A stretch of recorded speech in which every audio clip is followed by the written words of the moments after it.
The dress was already hanging on the back of the closet door when the sun came up over Caddo Springs, Arkansas, on June 11th, 1988.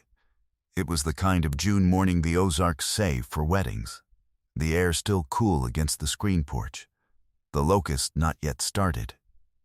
The whole town smelling faintly of honeysuckle and cut grass. Marion Hollis was 22 years old.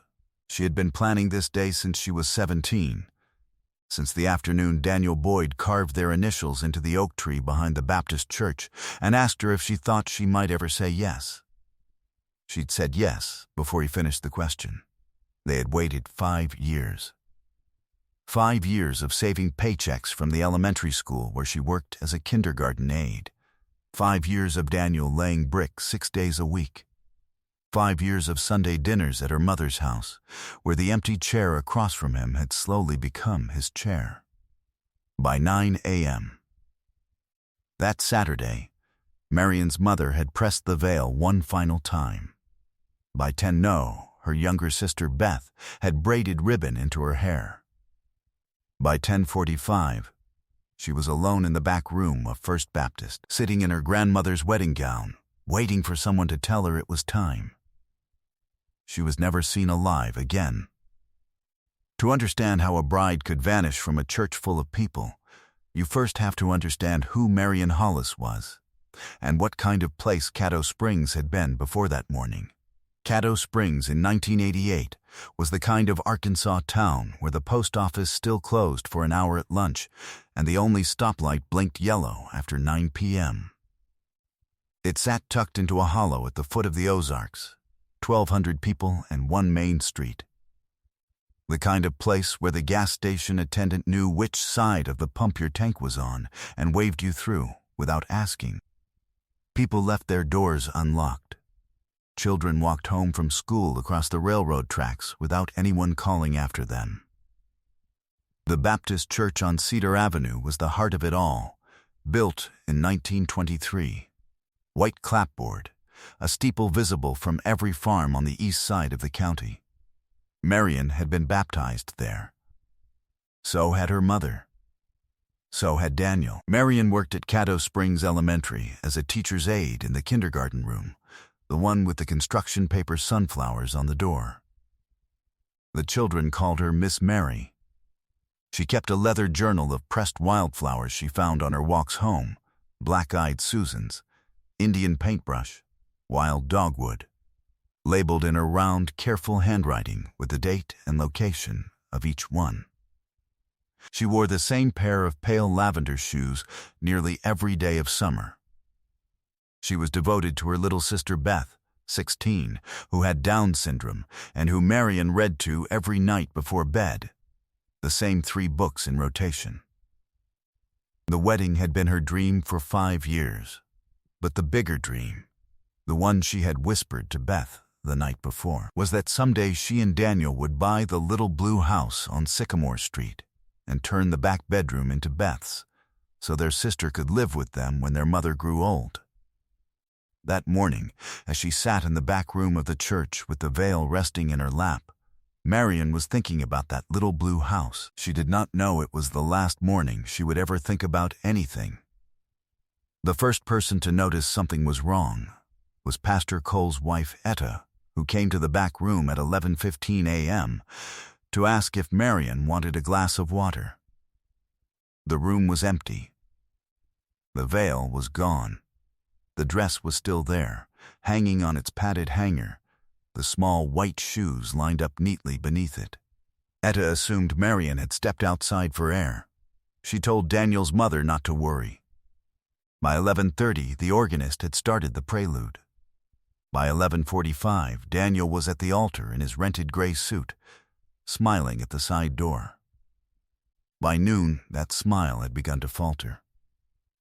By 12:15, Pastor Cole had quietly stepped out the back of the church and was walking the grounds calling Marion's name. By 12:40, 4 of Daniel's groomsmen were searching the cemetery behind the church. By 1:00, somebody had finally driven to Marion's mother's house to see if she had gone home. She had not. By 2:00, the Caddo County Sheriff had been called.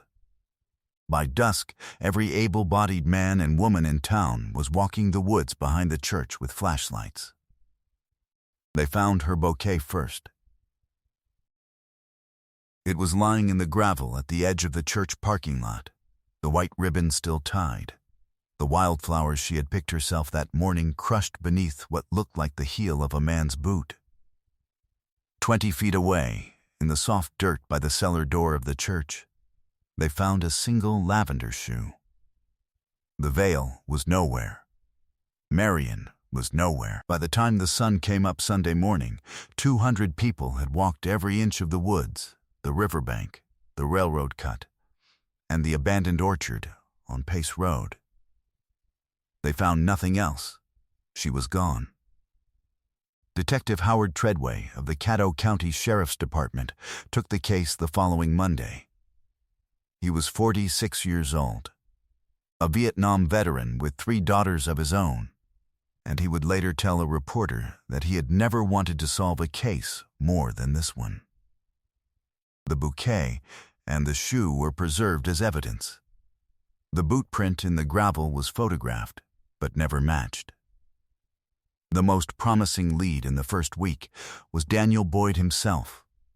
The fiancé is always the first suspect, but Daniel had been in the church basement with 11 other men from 10:30 a.m. onward, getting dressed and being teased by his cousins, and every single one of them swore he never left. He was cleared by the end of the second week. The second suspect was a drifter who had been seen on the highway south of town the day before. Treadway tracked him to a trucking outfit in Memphis and interviewed him for 6 hours. He had been in Tennessee that whole weekend. He was cleared. The third lead came from a woman who lived across the road from the church. She told Treadway she had seen a vehicle parked behind the cellar of the church around 10:30 a.m., a dark pickup, she thought, but she could not remember the make or the plate. Treadway canvassed every dark pickup in Caddo County. Nothing matched. The handyman of the church, a quiet man named Ronald Pace, was interviewed twice. He had been mowing the cemetery that morning, he said, and had not seen anything unusual. He lived in the small parsonage cottage on the church grounds.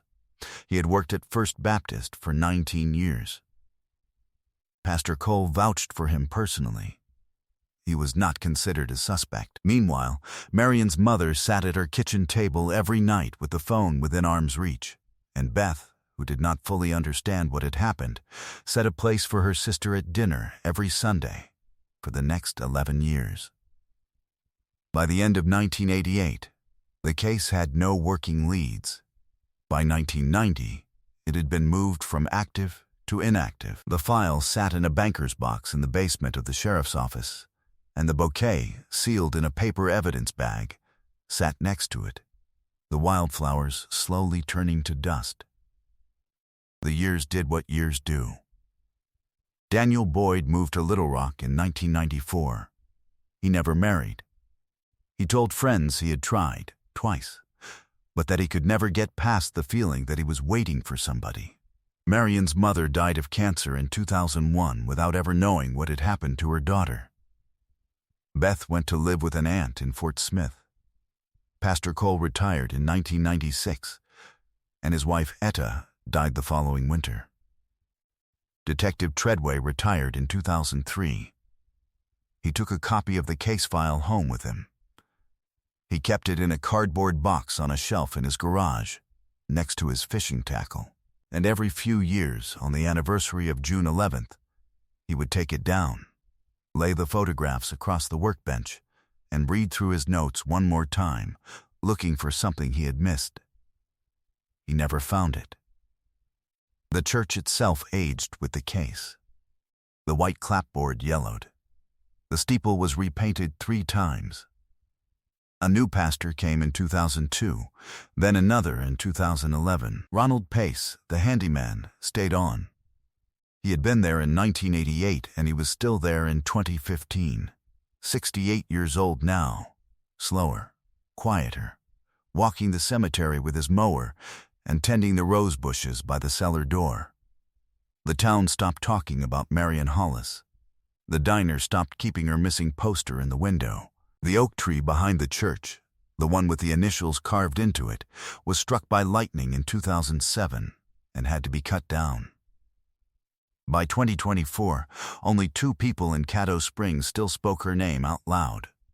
Her sister Beth, who was 52 now and living in a group home in Fort Smith, and an old retired detective in a house off Highway 7 who would not let it go. Before we continue with what happened next, I want to take a moment to thank you for being here. Stories like Marion's take weeks of research to piece together. Court records, archived newspapers, sheriff's files that have been sitting untouched for decades. If you want this channel to keep bringing these cases into the light, please take a second to like this video, subscribe, and let me know in the comments where in the world you're watching from.